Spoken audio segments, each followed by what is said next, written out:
You gave Onana an 8. Yeah. Why is that? Yeah, the save, man. The save gave him an 8? Again. It was a brilliant save. Yeah, you shall not pass. It's safe. It's a great save, man.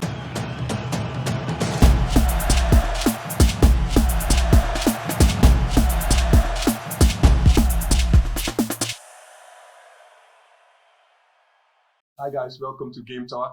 Lille against Ajax, 0-2, 0-2. We won very comfortably, and here to discuss today the GameTalk is Maxwell. Hi guys. There's a smile there. Of course. There's a smile. I cannot see if you're smiling or not, but you're smiling. We're leading this competition right now. Come on. Yeah, we're at the head of the table at the moment. So let's talk about the game. What did you think of the game? Is it what you expected? Maybe, yeah. I didn't know what to expect. Because when we were discussing this game in anticipation, we were talking to Mr. T, and actually Mr. T, congratulations, you said no too, very good. But he said it will be comfortable. He didn't rate Lille as an opponent. I didn't have the idea of a comfortable win. Okay. Because Ajax had everything to lose in this game.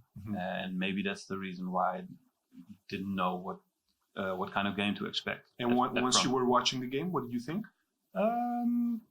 Lille did what they wanted to do. And if you ask me, if you look at the interviews in front of the game, I think that's what Ten Hag expected, also what they wanted to do. But in the beginning of the game, Ajax didn't anticipate it in the right way. I thought they were kind of restless in the beginning. Some players, they were, especially guys like Van de Beek. You mean they started slowly in the game? Yeah, okay. Right. And they had a lot of loss of the ball. They weren't able to keep the ball in possession as long as they wanted to, or as long as we are. It's also because Lille, and actually before the game they were interviewing Ten Hag, and Ten Hag they asked him, why are you playing with the Mazraoui on the midfield? Because he changed a couple of things because of our central duo missing. We were expecting actually Alvarez and Schuurs to play, but he played differently. Once they asked him, why are you playing like that?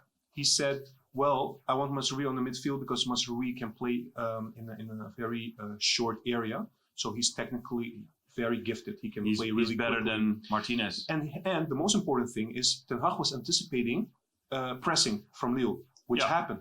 True. So in that case, I would imagine that Ten Hag already informed the players that they should be careful in the beginning, especially in the beginning, because they're going to press on you. But still, you think they were losing the ball, not like sharp. you said, it's a new central duo, and they didn't test it out in the normal league. They tested it out in the Champions League. So if you look back at that, if you compare it to what we saw, maybe it's something you had to calculate also. All right. So 1 minute, 30 seconds. What happened so quickly? I mean, I still have to wrap my mind. It was about what happened. Dest, who amazingly held the ball in possession before it went out, and I thought it was Ziyech. I think Ziyech scored. Tadic yeah, was the one but he started. If I don't recall good, it was Ziyech who got the ball, played it to Labiat, and he played it to Tadic. Correct. Again to Ziyech. Yeah. And great goal, great to start off the game. Yeah. So after that, Lille was a bit frustrated, by the way. They were very much frustrated I think they were playing for their last chance, even though they have a game after this. But if you, like today, they lost, so they have nothing to play more for in the last match. Maybe if they won today and they would have win the next game, maybe they can play in the EuroLeague. So now they have nothing to play for. Okay. How would you rate the overall performance of Ajax? Okay. Because it's not our best game in the table so far. Definitely not. No. It took a while. I think after the second goal, after that you could saw the players. It was a bit more street soccer from Ajax, but also maybe because Lille just thought, Also that. Combination of the two. Although we have to be also respectful to Lille. They had some clear-cut chances, at least 2. True. And there was a brilliant save by Onana in the 70th minute. Brilliant. I mean, we have to be honest about that as well. And we didn't create that many chances. No, but either. Lille also didn't create many chances. 2 clear-cut ones and 1 save of Onana. So I would say 3. 3 overall on both sides until the 60th I think Donny also hit the post, but that was afterwards. True. Yeah, and afterwards Lille didn't come into the box of Ajax anymore. That's correct. So, what did you think of the situation which happened on the field, in which a kid, I don't know if it was a Dutch kid or a French kid, but he ran up the field. It was a French kid. You think so? Yeah. And he ran into Ziyech, and Ziyech hugged him. I think he wanted to meet his idol and just asked for the shirt. Yeah, just like you said, that was the case. Honestly, we don't want breakups in the match, but it's a kid. He hugged and his idol. They cuddled for a bit, and I think we all felt the love from the audience. Also, the crowd, they didn't. Didn't give me the feeling that they didn't want to see anything like this. So it's okay. But it actually also underlines the fact that look, we love Ziyech, of course, but do you think also that abroad, like kids or maybe other football fans, they do appreciate, they do love the status Ziyech. of Ajax is rising, and also their players, and especially the guys they like Ziyech, who is a magician. He's known for his actions, and everyone abroad sees those images and matches of those guys, and especially Ziyech. Today, Schuurs, Martinez, they all make name for themselves. That's the nice thing about Ajax, to be honest. I mean, we missed our whole central defending players, Veldman and Blind. They just put Schuurs in it. They put Mazraoui on the midfield, and it's not like it's not as fluid. No, let's be honest. But we don't go back. It wasn't. But that much.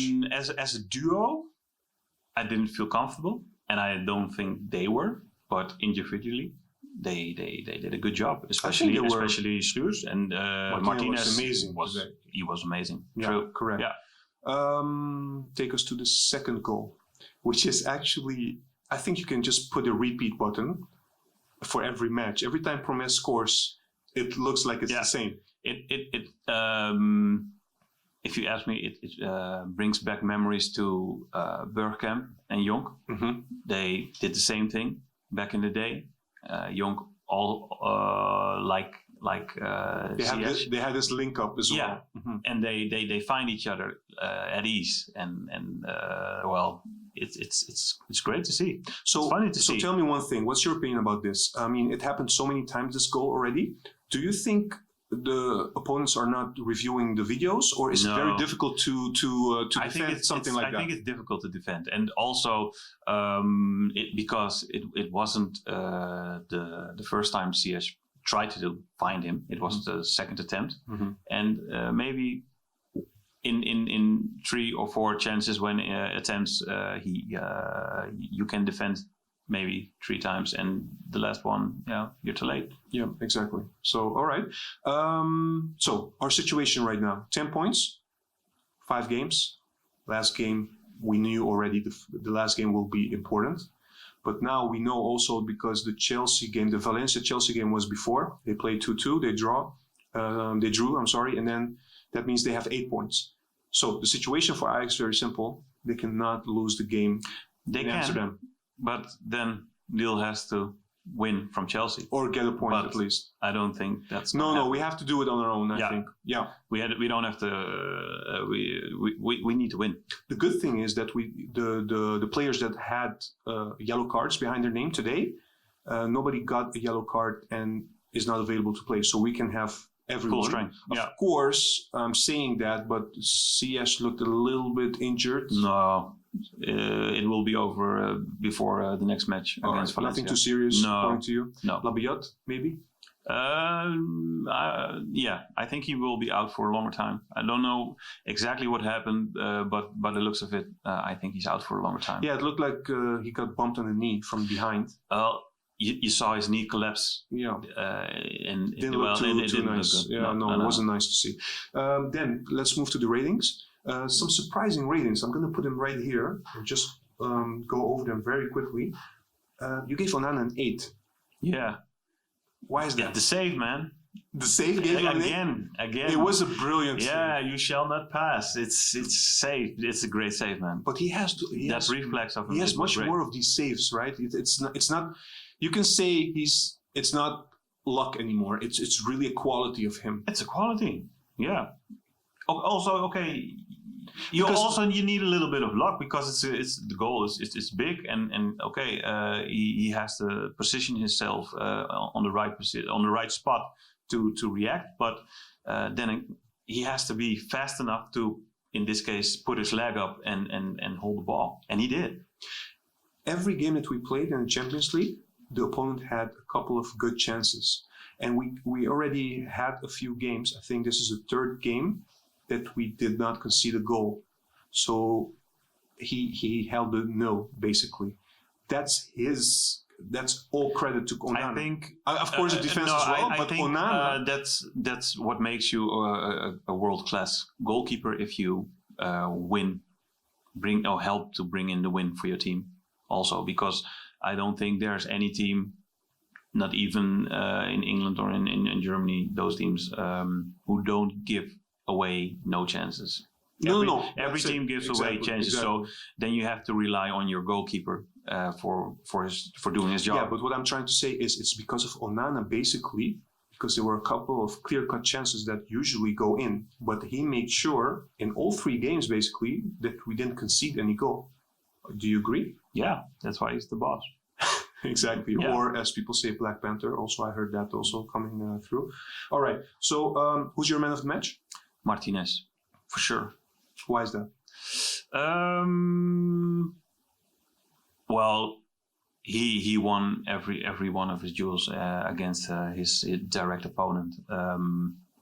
But the most thing, what stood out for me was that he surprised me on how well he did on that position, because till today he only played on midfield. And he did well in that position. It's amazing. Maybe it brings new options for Ten Hag. You know what amazes me about him? First of all, he came in the summer, so he's not one of the lads that already know how to play with these players or the team or the system. But he's that good that it doesn't matter where you put him. He knows what to do. Yeah, but he plays with his heart and he plays with fire. And yeah, but you know what? I'm going also to ask you this. Tagliafico also plays with his heart. But who's the better footballer?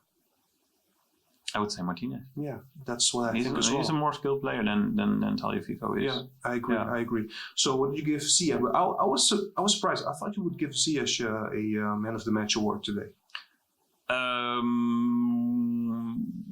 Were you doubting? Well, were you doubting about him? Yeah, because of the first half. I think the team, Martinez was the one who stood up at that point when Ajax was against the wall. Yeah. And Martinez was the one to rely on that moment. All right. And one more thing, Ten Hag is 6. Yeah. Why is that?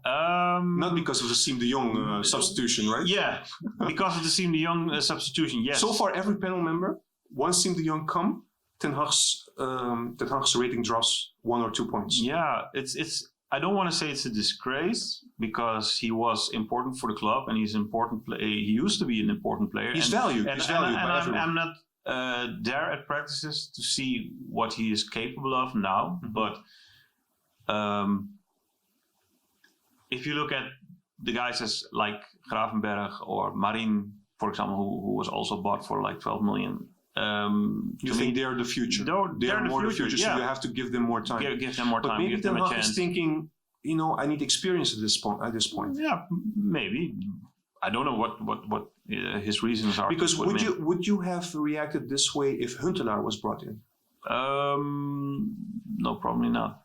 Why? Why is maybe that? not. Even though Huntelaar is more veteran, harsh, because I think as a striker is easier to come into the field instead of as a midfielder, and because the midfield of Ajax is the place where the magic needs to happen.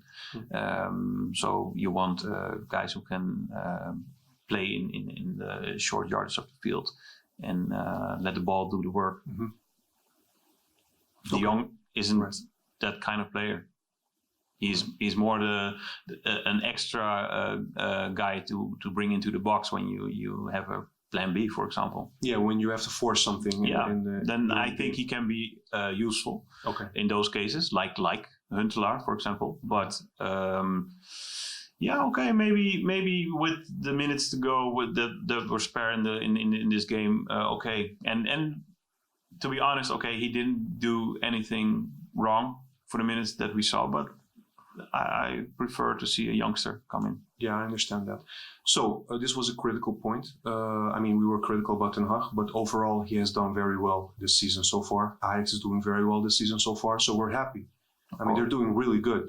Don't forget, we missed a couple of players. Yeah, but I think this summer. They surprise us. I think that's also the case. They surprised us because after last year, and we lost our two best players. Everyone thought, okay, maybe we have to wait another year. Yeah, okay. Mm-hmm. But the team surprised us, and the league also, and everyone in the world who has a love for Ajax, they surprise everyone. Yeah, correct. Okay, thank you. You're welcome. I just want to ask you one more thing. Usually, I'm the one that finishes off the video and tell people to subscribe to our channel. I would like to ask you to tell them to subscribe to our channel. Is that okay? Okay. Please go ahead. Guys, subscribe. Watch the video. Tell us what you like. Tell us what you think. Leave a comment. And see you next time.